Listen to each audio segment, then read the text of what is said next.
Hello, and welcome to the BCN and Friends podcast, where we have real conversations about learning, leadership, and the lived experiences of nurses and healthcare professionals across the emergency spectrum. Each episode, we sit down with thought leaders, BCN certification holders, and industry experts who share their stories, their insights, and the challenges that shape their work. Our mission is simple: to amplify the voices of those making a difference every day, because your experiences drive progress, inspire others, and shape the future of nursing. We're here to honor that in every episode. Sometimes funny, sometimes serious, and always valuable. This is BCN and Friends, and we're so glad you're here. In part 2 of this TCRN Roundtable, our discussion shifts to the ethical, professional, and personal complexities of trauma nursing. We explore challenging scenarios, pediatric readiness in adult trauma centers, the evolving role of the TCRN, and the experiences that shape leadership, growth, and resilience within trauma systems. Let's dive right back in with Merideth, Ashley, and Jamin. This episode is titled TCRN Roundtable, Code Red Activated, Part 2. I do want to dive into kind of a scenario that can be a little difficult. And we see it in the news. Every few years, you'll hear something about a trauma patient who comes in with law enforcement custody, and it becomes this whole thing. And I think, myself, I've experienced in the emergency department where there was just, kind of like a tension and difficulty because you're trying to not get in the way of maybe some legal aspects, but you're trying to give care to a patient, and it can get a little jumbled. It can feel like a very gray area at times. So I guess my question is, like, as far as standards go, and even ethical tension, patient advocacy, safety, law enforcement presence, what would you suggest, or how would you direct people when they come into this kind of difficult scenario? Ashley, why don't you kick us off? So it's like a whole other aspect of PI, right? Like, we don't have to be a private investigator when these patients come in. Like, that's not our job. That's not our role. Our job is to take care of the patient. And the biggest thing I would say and recommend to people is just know what your standards and guidelines are at your facility, because that is what is going to back you up. But even bigger than that is, you are treating the patient that is in front of you. They need you, they need care. So you give them the same priority as you give any patient and treat them the same. But then when it comes to legal aspects of what you can and you can't do, what does a lab draw look like, a legal lab draw? Just know who to go to when you have questions. Make sure that you know the answer of can I or can't I before you do something, and make sure that your institutional policies back you up with that, and like, who's your go-to resource, because it can be very challenging when these patients present in front of you. I will say that the first trauma I was ever involved with, I was baby, a neonate infant in the emergency department, and two patients were coming in, highest level, and it was a dad and a daughter, and the dad had stabbed and slit the daughter's throat and then had done his own. And so here are these two patients. We had two trauma resuscitation bays, and here is the two patients across from each other. And you can only imagine, with this going on, that there was a large amount of law enforcement presence with them. And you have to make sure that you are collecting evidence appropriately. Like, whoever knew that we would have to know how to collect evidence, that would be part of our role. And guess what? We're going to have to document what we did with that evidence and how we collected the evidence, and making sure we do the right way.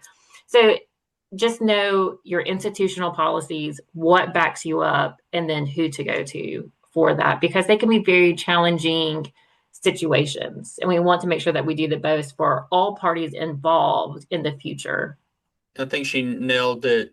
Know your facility, where you work, the expectations, the policy and procedure that's there to back you up to ensure that you're following it forward. But just individually, I've been the flight nurse caring for an intoxicated driver who was the result, his actions were the result of the death of another person. And, I still hold the expectation to care for that patient just like any other patient. And so sometimes you're going to be presented with difficult situations. You have to maintain your professionalism and move forward. But when it comes to law enforcement, you also have to understand law enforcement has a job to do as well, especially when it comes to collecting evidence. And I think I've been recently involved in a lot of questions around the idea of forensic nursing, emergency nursing, trauma nursing, and kind of where some of those things come along. And a lot of time injury occurs because of someone's action, and you have to be prepared to ensure that you know some of the rules. But ideally, the most important thing to understand is where you are working that day. What are the institutional expectations, policies, procedure, guidelines that are there, not just to protect you, but to guide you to ensure that you're fulfilling that? And, I would love to think that law enforcement and nurses always get along. There are times when there are tensions because of competing priorities. Sometimes their priority is evidence collection, yours is ensure that the patient is hemodynamically stable and doesn't need an immediate intervention. Always, there'll never be a time when maintaining your professionalism isn't the right answer to ensure that you are doing and standing up and taking care of your patient, but doing it in a professional and appropriate way. And these cases aren't easy. They won't be. But remember, you're also not alone. You're a team. That's the reason why we call it a trauma team, and that everyone on the team works together to collectively ensure the patients get what they need.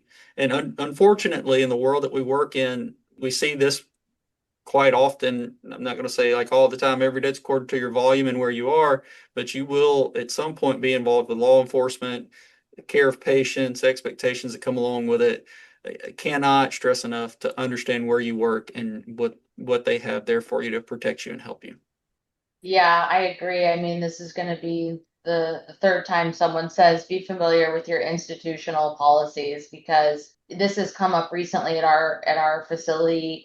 There was a recent situation where, and in fact, we've even changed our policy recently based on state law, but there was a situation where a law enforcement officer went to three different members of the trauma team, the nurse, the resident, and I think it was either the ED physician or the APP, asking for just verbal confirmation of alcohol intoxication or level. And that is definitely against our policy to provide that. So just knowing your institutional policy is extremely important. And then a recent, actually this has been happening for a while, but we've had to really come together as a group with administration and our security staff regarding patients that come in as trauma activations that are from the correctional facilities in shackles, because that has been, a challenge when it comes to imaging, getting permission to remove shackles. And there's been some very tense scenarios in those situations. So, working at the bedside, I think it's important for you to communicate that up the chain and let the leaders know that these types of scenarios are impacting patient care and there needs to be a solution or guidelines set in stone for people to follow to avoid, as much tension as possible. And since you called me out earlier, Holly, and had me answer a question, I'll just go ahead and throw in my own answer on this one as well. Ashley did mention PI, and with what Meredith just said about shackled, I think the other side to the coin sometimes with this is that some nurses feel like they are the law enforcement or they are the private investigator, and they get really down that avenue of it rather than the patient side. I've had patients before that they're in a C collar, not at all in in the appropriate alignment for where they need to be in the bed, and they need some close monitoring and stuff. And I'll say, well, what's going on with this patient? And it immediately becomes the story. Oh, well, they were in a car wreck and they were going to this person's house and they were doing that. I'm like, but what's physically wrong? Oh, well, they have a fracture of their C6 and they have a small pneumo. And I'm like, well, then why aren't we in the room why are we outside talking about them? And so I think that sometimes happens as well is, you have these patients where something happened and something that, they'll probably end up in, if they're not in custody, they probably will at some point. But that becomes the story and the overarching conversation about them rather than the actual medical needs that they have and the continued follow-up. And, as Jamin mentioned, the close hemodynamic monitoring and all of those things that we became nurses to really care for. And so there is an element of investigation and a history and physical and in, medication reconciliation and those things, but there also sometimes becomes this line that nurses will occasionally cross over out of interest in the story rather than needing to stay more on the patient care side. And I think if we as nurses see that happening with our coworkers, I think it's important that we try to pull them back over to focusing on that clinical side and let the people that do the law enforcement and the investigative work on that side every day, let them handle that part of it. Moving along past that, I will say that right now, as of recording this, we are in the middle of pediatric readiness season, and there is a lot of conversation happening around pediatrics and the need for pediatric education, pediatric equipment, the use, the knowledge of how to use that equipment, standards and guidelines for caring for pediatric patients. And all of this is also something that is really promoted by ACS to be PEDS ready and have pediatric standards as well. And so when we look at adult trauma centers, we've separated out adult and pediatric trauma centers into different compartments. And obviously, we care for peds at adult centers and we care for adults at pediatric centers. Just out of curiosity, would love to know more about some of the things that we see as room for improvement in pediatric care, some of the pitfalls that happen when adult trauma programs are caring for pediatric patients that come in. I think probably the biggest example of this was Sunrise Health in Las Vegas when they had the large shooting with 800 patients, and most of them, self-appeared by private auto to a pediatric trauma center, and they were adults. Really curious from each one of you, and we'll start with Meredith, on ways to improve pediatric readiness, ways to be ready to care for peds as an adult trauma center, even if you don't have inpatient pediatric services. And we'll start with you, Meredith. So I think, well, first of all, our state criteria makes us be ready for pediatric care, even though we don't have an inpatient unit to take care of pediatrics at our facility. Some of the biggest pitfalls that adult trauma centers face is not preparing. Our ER educator knows that I will never say no to education on a pediatric trauma scenario. And I also do a lot of education just to our own trauma team, APPs and surgeons that may not really love the idea of wanting to treat someone less than 15 that comes in the door. I have to re-educate them occasionally and let them know that, we don't have control over what EMS brings in the door. We just have to be ready to take care of them. And, that's where the PEDS readiness kind of project plays into that. And I like that ACS has adopted that as an assessment tool for all trauma centers to be ready, because it really shines a light on the gap that you may have for pediatric care. So I would say for adult trauma centers to practice scenarios often, because it's a low frequency, high risk scenario when you have pediatric patients come into your facility that you're going to be forced to be ready for and give the best care to. Jamin, what are your thoughts on pediatric care and the Pediatric Readiness Project, as well as just the way that trauma centers can advance the need for pediatric care? The Pediatric Readiness Project is really important because I think at times it points out deficiencies places didn't even know they had. It brings up opportunities and sets forth, and not to get off too on the PI side of things, but to really dig into it, it creates the idea of there must be some sort of policy procedure, operational standard, an expected amount of review of pediatric cases that coincides along with trauma cases. And many times you'll have trauma centers reviewing, especially adult trauma centers that care for pediatric patients, they already review every one of those cases. And again, when we talk about it kind of like a rising tide floats all boats. When you begin to point out opportunities with pediatric patients within the trauma program, you see that opportunity for any other pediatric patient admitted or seen throughout the hospital. And so the Pediatric Readiness Project, as far as it's concerning trauma programs, it helps your administration understand the importance behind specific care of pediatric patients and specific resource that needs to be allocated toward that population. And it's one of those deals like sometimes maybe they weren't against it, but maybe they weren't held to a standard to say, here's what you need to do for this population directly. And so I think when we talk about whether we're talking about the National Pediatric Readiness Program, if we're talking about an individualized state pediatric readiness project, however it may be, shining a light on the specific care of pediatric patients, especially in that acute emergency setting, is going to be beneficial for kids across your entire state. Care for pediatrics has changed over the last few years. Not as many kids get admitted to the hospital because there's been a lot of work put into caring for them, preventing illness or caring for illness in the outpatient setting.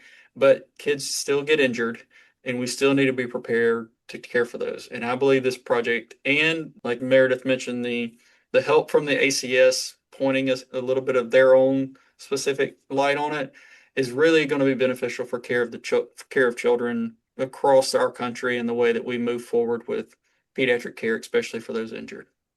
Ashley, you look at pediatric care probably a little bit differently in doing a lot of the data analysis as well. Are you seeing any kind of gaps or any room for improvement on the pediatric side of the way that you're looking at trauma programs?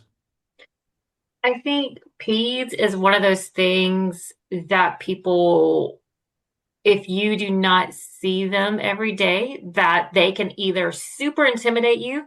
So either every patient that comes through is, oh my gosh, they're dead, they're dying, and they're going to completely over triage, or they're going to miss little red flags. And so I think, like, to talk specifics when it comes to pediatrics, like truly keying into tachycardia, that tachycardia with your peds patients is going to be one of the first signs that you see that they're in shock. And so just being aware of tachycardic, especially if you are someone who is used to taking care of adults change their blood pressure much quicker than pediatric patients. But then the other piece is know where your length-based resuscitation tape is. So this is part of the pediatric readiness, is having this pediatric specific equipment. But if I was to like fall out right now, you guys, hopefully somebody would call 911 and like have somebody come help me. But if one of my kids falls out, I love my EMS people. I love them. But guess what? If something happens to one of my kids, I can get them to the hospital quicker. I'm going to pick them up and scoop them. And I may not know that, hey, the pediatric trauma center is here, but I see an emergency department right here. I want to stop here and get them to the closest facility. Pediatric patients are just easy to grab and run with.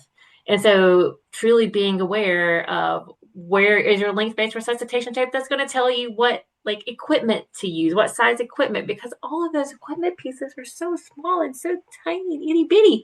So knowing which size, so you don't become overwhelmed with which one do I get, it tells you exactly what you need to do. So you don't have to do calculations in the middle of going through this acute traumatic event for everybody involved if you are not used to taking care of peds patients. Just one more last quick thought on pediatrics. For years, we've put pediatrics in this kind of special populations group, and we kind of loop that group with our elderly trauma patients, with some of our obstetric trauma patients. And, those are three that get looped in this special population that are vastly different, three groups that are so different from one another, especially when it comes to care of them as an injured patient. And so I think, we want to look at each one of those individually, like Ashley just took you through. Know your ped stuff.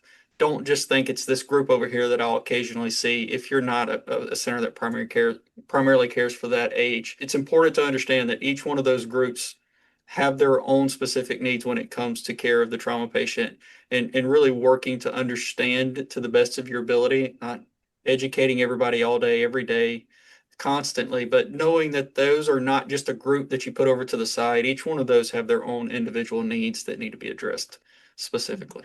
Sorry, I know Jamin said one final thought, but I was thinking about this as well. And again, in trauma programs, all roads lead to PI. But if you're, really wanting to take a look and see how you're taking care of patients, use your own scenarios. That's what we do at our facilities. Like we teach based on the scenarios that we see and we involve the team so you can evaluate the care of that patient and do better for next time. If we haven't said PI enough, we will say it probably at least twice more throughout this, the rest of this recording, maybe 10 more. But I think the PEDS Readiness Project is actually a huge, beautiful result of collecting data over a period of time from all over the country and being able to show like pediatric patients do better when they have these things in place. Like they do better. And the reason I believe that ACS was like, we should incorporate this into our standards is because there was enough data to say, like, this actually makes an impact, this actually makes a difference. So I love how you can see from kind of like a really high level that using data, sharing data, incorporating change, measuring those outcomes and proving that like this actually makes an impact for this population of patients to show up ready for them. This is a great thing and we should disseminate this. We should call for people to raise their standards to do it. I think it's a beautiful way of showing that like that is what can happen when people implement change and measure it and then are able to show like this is the good that can come. So I think it's a great thing. I hope that it not only happens for pediatrics, but all of these other, as Jamin mentioned, these special populations of people who have unique responses when they're injured and they deserve the care that they need at that time. And so speaking of kind of an evolution, I'm going to ask this question. And I'm super excited to hear the advice that you guys are going to give. So, where would you see the role of a trauma certified registered nurse kind of evolving in the next 5 to 10 years, looking into the future? This can be clinically, operationally, within the trauma system itself. And also, what advice would you give a nurse who maybe just earned their TCRN and they want to grow into leadership in some way, shape, or form? So, Jamin, I'm going to ask you to lead off and yeah, tell us what you think. Where I see the TCRN, the trauma certified registered nurse movie over the next 5 to 10 years, you've already kind of said it like clinically, operationally, system wide. I would like to think that for trauma programs specifically, you would begin to see the TCRN certification becoming a requirement to do that. And not just because it's extra letters, it's what you do to achieve it, the time that you take to learn, all the different parts and pieces we've talked about today, where you have a better understanding of all of these things put together. I think operationally you would see that become a requirement. The ACS has expectations for education, but the education that you're required to maintain your TCRN certification also helps promote that you stay up to date on evidence-based care and expectation, and you are not saying there's something wrong with this, but you're not still trying to practice 10 years ago or 15 years ago and put things in place that have moved forward and have graduated from that. But that doesn't mean that the value for the TCRN or the trauma certified registered nurse is only in the operational side of it. For clinically, the things that you learn and the things that aren't just the A through E assessment for the ER or some of the care that comes for your inpatient or your rehab side of it, but what you learn getting there helps you have a better grasp of the overall expectation for care of the trauma patient. And so I think that any level of TCRN that sees that, and as the test and the certification continues to grow and maybe implements parts and pieces that some of the things like we've talked about today.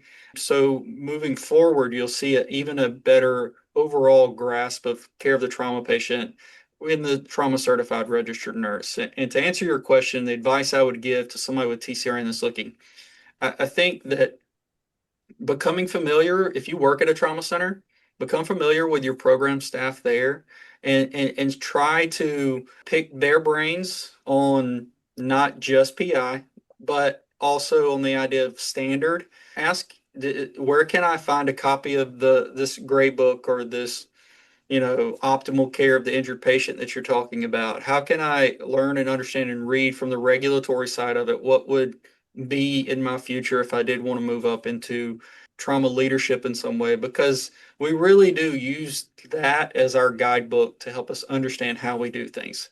Again, I said relationship earlier, but relationship with that staff that you have there can give you insight on what the job is really like and what will be expected of you if a job in trauma leadership is something that you would like to move forward with. I know you guys are going to be in shock when I say this. Become involved in PI.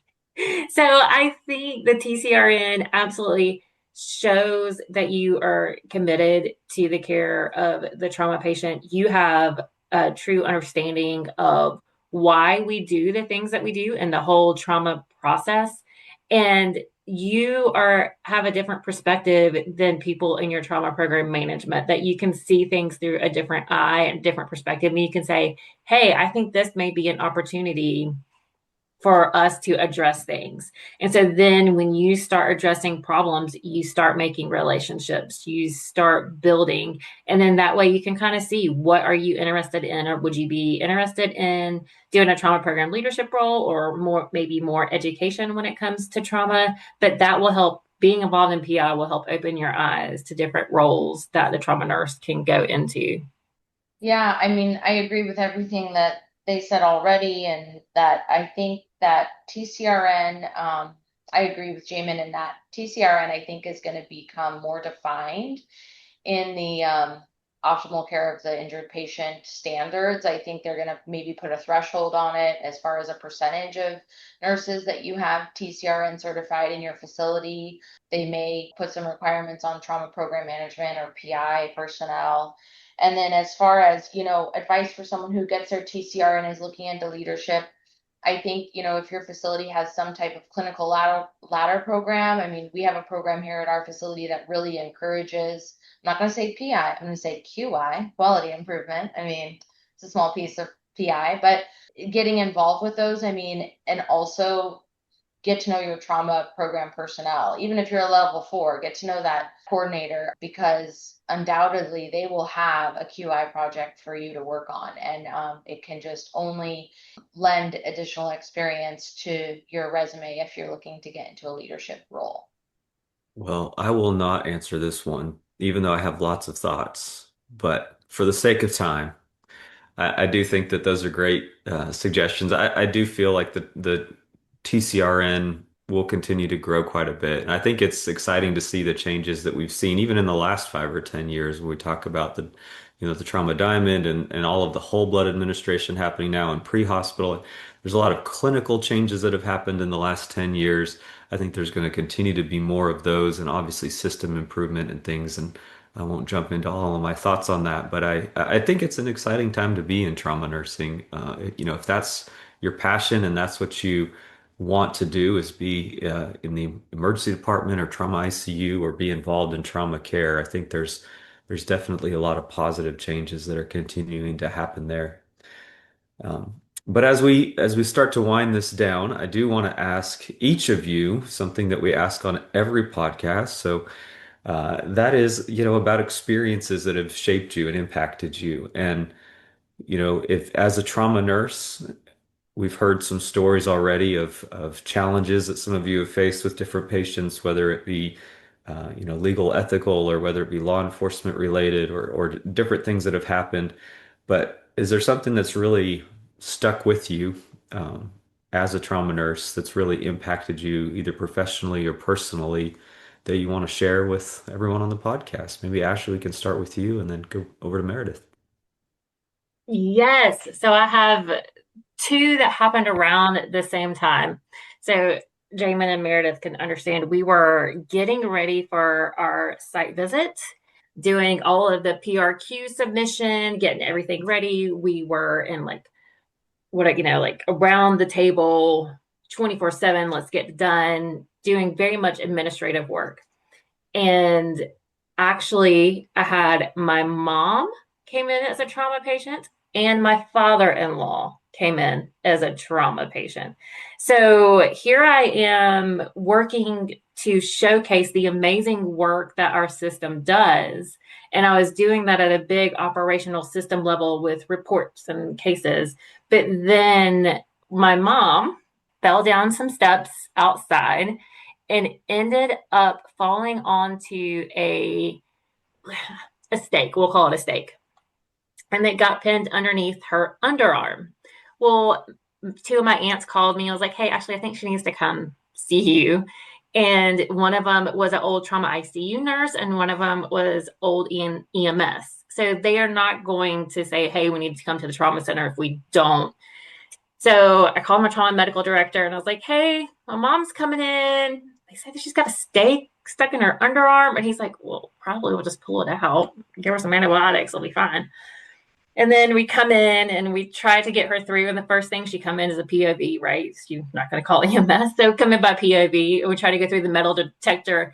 And this guy at security, I was like, I don't think we're going to make it through the metal detector. And he looks at me and he's like, oh gosh, we got to get you back. And I was like, they know, we're ready. We're going to activate it to level 1, telling them all these things as I bring my mom in.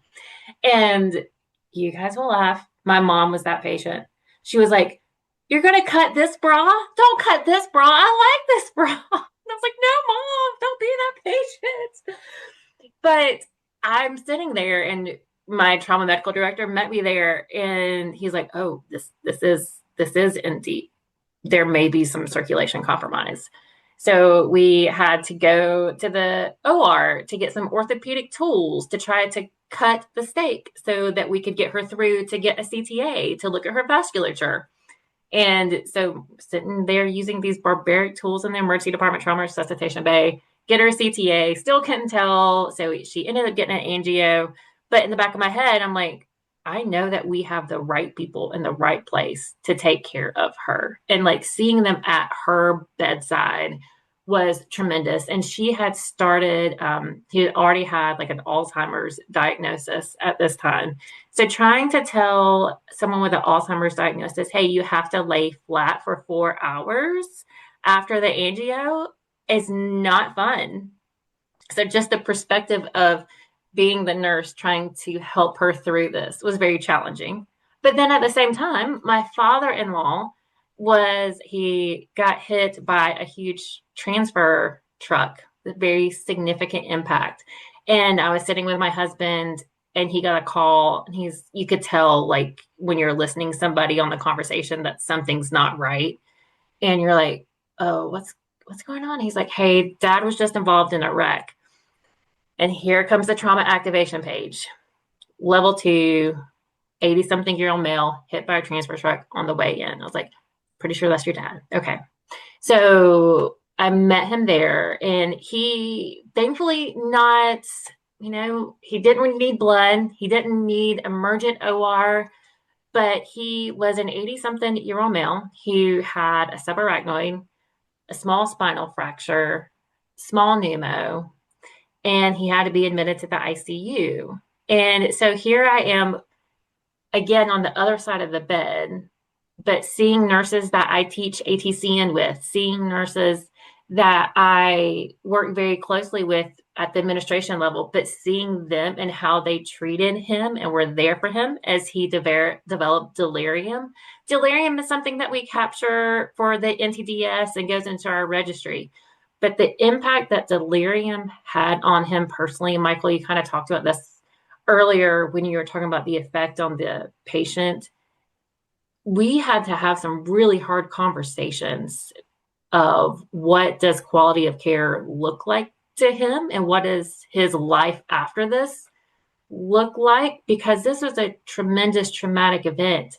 But then when I am sitting here as the daughter-in-law, and I mean, he is an amazing man and truly a saint and full of kindness, but delirium completely changed who he was.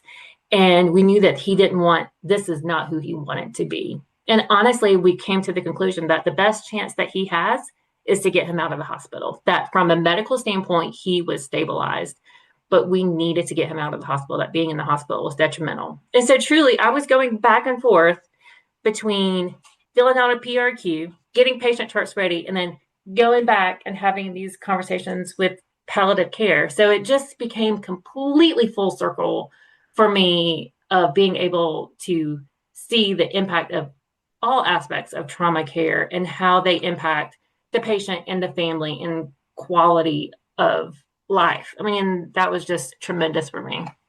Well, now I hate to say, Meredith, can you go next? Like that's that's crazy, Ashley. Thank you for sharing that with us as well. Meredith, what are your thoughts? I think one of the things that stuck with me, I shared on a different podcast. So I'm gonna share a new patient example, but it's no surprise it's a pediatric patient again. And I think I was a bedside nurse in the ER at the first ER I worked at, and I believe I was taking care of trauma activations at this point. But this patient wasn't a trauma activation. He was a little boy, I think less than 5, and he was attacked by a family member's pit bull. And even though he wasn't a full trauma activation, when he got back, we could tell he had puncture wounds to the back of his neck, and X-ray revealed a skull fracture. So I think in that moment, nobody wanted to take care of this patient because I worked in a primarily adult ER. And I think that's where my pediatric, passion in adult ERs came from, because I would be the one wanting to take care of the pediatric patients because everyone else was so nervous. But I think the reason I choose that memory is because I think that's definitely shaped my priorities as an adult trauma program manager, making sure that everybody in the ER is prepared to take care of the least expected patient that's going to walk through your door. So I would say the lasting impact for me are pediatric patients and that have traumatic injuries, and making sure we're ready for them. And for me, just to kind of go along sharing experience, patient experience like they did, when you build a program from the ground up, you implement a lot of new processes, procedures, and things. And especially think like a massive transfusion protocol, or you train your nurses. You see when you see a really critically injured patient coming, you wonder if is it going to work? Does it make a difference? Have you actually are we actually doing things that make a difference? And we had a patient that was a motor vehicle. He was a motorcycle crash. He was ran over by another truck, and he came in and lost vitals at the door. And so we had the full experience of, they did a thoracotomy. They opened his chest. He went to the operating room. His pelvis was packed. Massive transfusion protocol. The whole process was in place, and really thought he was going to have such a poor prognosis. And almost a year later, he came back to the hospital and got to meet the team that cared for him. He walked on his own. He was under his own power. He had just recently had a big abdominal surgery where he had some things reversed. But it was the full circle moment for me of like knowing that even when you may feel some of the things that you've done or been a part of, because obviously it wasn't me by myself, it was the crew, to know that the people, the processes you've helped put in place and define and educated the people, it can help the most serious of trauma patients there is. And to have him come back and meet the people that cared for him and come to one of our hospital meetings. And that was a really full circle moment for me to know that what we're doing here actually does make a difference. We all want the big crazy trauma patient, but when you're taking care of the ones and you wonder if should we keep going on with this resuscitation, and did we go too far, and did it make the most amount of sense? It really brings all that full circle to know that what we're doing really can make a difference in someone's life when it can be life or death. I gotta say, I exactly that. And you give the family for both my mom and my father-in-law, it gave them birthday parties with my kids. So they are both still here, and we've been able to create more memories and have family events and have a life with them because of the trauma care that they received. And that is our why. That is why we do what we do, is for the patients and the families. First off, thank you, each one of you, for sharing kind of your why or something that you carry with you. And I think as nurses, it's important that we reflect on that. I think it's important that we look back and we remind ourselves of specific instances. It's easy to look back on your career, whether you've been doing it for a couple of years, 10, 20, and to be like, okay, I got here. But I think the learning and I think the appreciation and the gratitude actually comes from specifically remembering instances, faces, whether that be colleagues who encouraged you, whether that be mentors who worked with you, whether that be patients who taught you something, whether that be because of a failure where you messed up, or whether that be because of a success where actually what you did made a huge difference. And I think all of those things over the course of a career can build lasting sustainability for you as a person in nursing, in healthcare. So I love when people have the time to share that, because I think, again, it just reinforces like, why do we do what we do? Like, nursing is hard, healthcare is hard. Trauma systems are difficult to navigate. There's so much like backbending that has to happen. You have to like trip over stuff. You have to, oh, okay, we did this yesterday, but now we're gonna have to change, and the standards have changed. Like, there's so much involved where you feel like it's like, why do we do this again? But then, as you guys talked about your different personal stories and shared them with us, you realize like we do this because of family members, friends, people that we see have a successful outcome that come back and are able to, have another holiday, have another birthday, have another moment with their family. And, a kid who gets to grow up and not have debilitating scars everywhere because we were able to catch something quickly and get him to where he needs to go. So I think, again, these moments, those moments are what makes a career worthwhile and change worthwhile. So thank you guys so much for sharing that. I do have a few rapid fire questions, and these are just, again, I love these because one, they give me sometimes a good music list, but also just some good ideas for things that we can do to help reset as people. So here we go. Again, you guys can all go off mute because you just, it's popcorn rapid fire. Here we go. So, one thing that is a must to have on a long shift, whether that be at the bedside or the boardroom, what is it for you? Ashley, Caffeine. caffeine. What is your version of it? Are we talking like Diet Coke soda pop? We're talking coffee, or you just like any caffeine at all? So I progress throughout the day. You start with coffee, 1 to 2 cups, and then you kind of move into a Diet Coke. And then if it's really bad or you just really need it, then the energy drink. So I've got like a whole mixture that you got to go through throughout the day, depending what time of the day it is. I like that. So you're on like a regimen, but also you have like a PRN. Like, okay, Exactly. I like that. Exactly. I like that. Scheduled. Yep. Yes, I love that. I live my life by that too. All right, Meredith, what's for you? Oh man, caffeine's my number one, but I'm gonna go with my number two would be like good food. Good food to keep you going throughout the day. Snacks or a great lunch or I mean, I'm a big candy person actually, so having candy at the, at in within reach to keep me going is I need that. I'm not gonna lie, a nerd cluster and a Diet Coke. I mean, turn it around. All right, Jamin, what about you? Black coffee in the morning, Red Bull in the afternoon, like the regular classic Red Bull. Like at this point, we'll take all sponsorship opportunities. But the idea is caffeine and food. It keeps healthcare running. You know what I mean? Like we run on caffeine. I could That's say it. Chick-fil-A on the way home if I needed to like really round it all the way out. But yeah. Hey, you know what? We all have to have like that comfort. I think meal, food, snack, like something that there's just something to it where it's like, okay, everything could be falling apart, but this one thing is right in the world. So, all right. Favorite song to get you pumped up for what can oftentimes be a difficult work day, and it could just be like a random Tuesday. All right, Meredith, what is it? I'm gonna have to go with Thunderstruck by AC/DC. It's an alma mater, song that plays at a bunch of sporting events, but like you can't deny that like feeling that you feel during that intro. I literally hear it in my head right now. So there's that. Jamin, what is it for you? Gravity by John Mayer to get my mind settled and ready for the day. Yeah. I can hear that song in my head too. It's such different vibes than Thunderstruck, but I will say that I could put them in a weird mix. So there's that. All right, Ashley, what is it for you? Yeah, I've got tons of different ones. One is a mixture of a viral tape. Ain't nobody got time for that. Oh gosh, y'all, that was probably what 20 years ago. I don't know. Ain't nobody got time for that. That's just puts things in perspective. It could be definitely a Disney song that has been on from the kids, I mean, there's a whole list, a mixture of wonderful things. Some journey is all in there.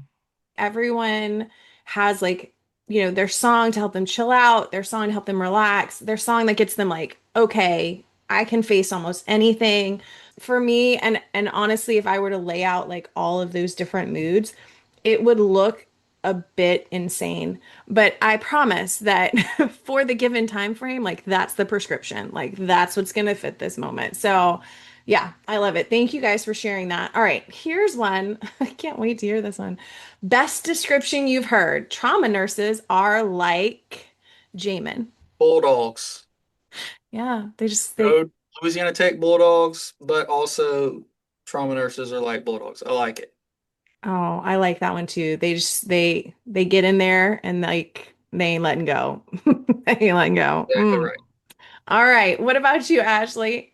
I don't know. This is a box full of chocolates. You never know what you're going to get. It takes all kinds to do this. Never a truer statement. I actually think that could be applied to like all nurses. Like Yeah. you never know. Like Forrest Gump, he was correct. People are like that. You just and if you've ever growing up, like every now and again, my mom would get like a box of chocolates and we would as kids like try to sneak them. And of course we weren't brilliant enough to like look at the guide and go, I wonder what like They you would all don't just have it though. right. But you would just like sneak one and you'd be like, oh my gosh, what did I just, oh, and then, pleasantly surprised. But I feel like that is true. Sometimes you're like, what is happening? And then sometimes you're like, just pleasantly surprised. So yeah, I love that. All right, Meredith, trauma nurses are like, Masters of chaos.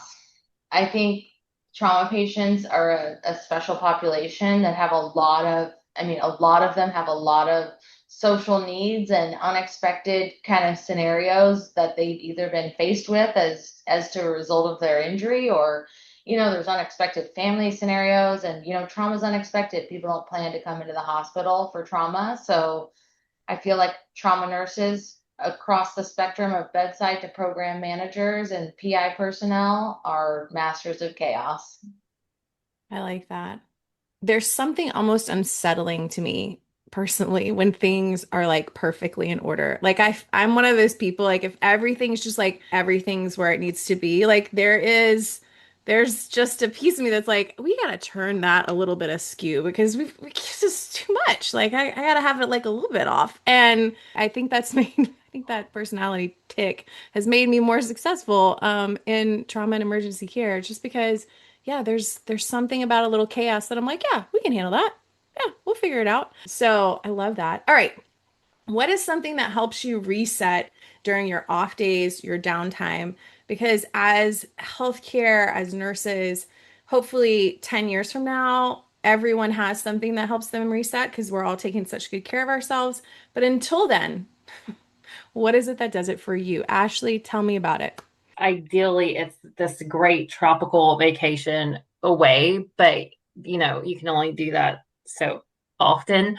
But the other piece is just my family, just coming home and seeing that perspective of this is what really matters.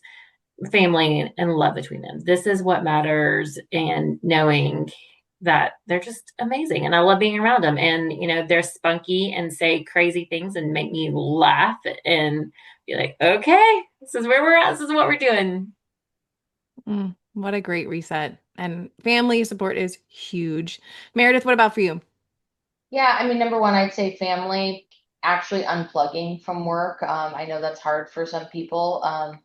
But on top of family, like I like to get into like a very fictional book or TV show that's like not the reality that I work every day. I would love to get on board with The Pit. I've heard it's amazing, but that's just too close to, daily life that if I'm looking to unplug, I want to go into something that's completely unrealistic, TV show or book.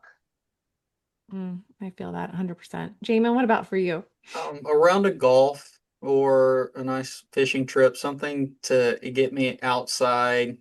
If I can't do one of those, mowing the yard is like a very separate away, not think about work kind of thing. So any of those just right for me to get away to do something. But golf, this time of year, golf is top of the list. I like that. Something that helps you like kind of unplug. It's different than what you do day in and day out. And I think it's important that you just kind of set something to do, whether that be every single day, whether that be at least once a week, that you have it, that you're intentional about it, because that's how self-care can actually make a difference. To your point, Ashley, you said like tropical vacation. Absolutely go for it. Let's all go. But the idea is like again, you can only do that so much. And I don't think there's a lot of wisdom in like storing up all of your self-care for like one moment every year. I don't think it has that cumulative effect that everybody thinks it does. I think it actually is there's much more wisdom in doing it intentionally in small chunks as often as you can. So thank you guys so much for sharing that. If our audience wants to follow you online, are there social media platforms, some way they can reach out?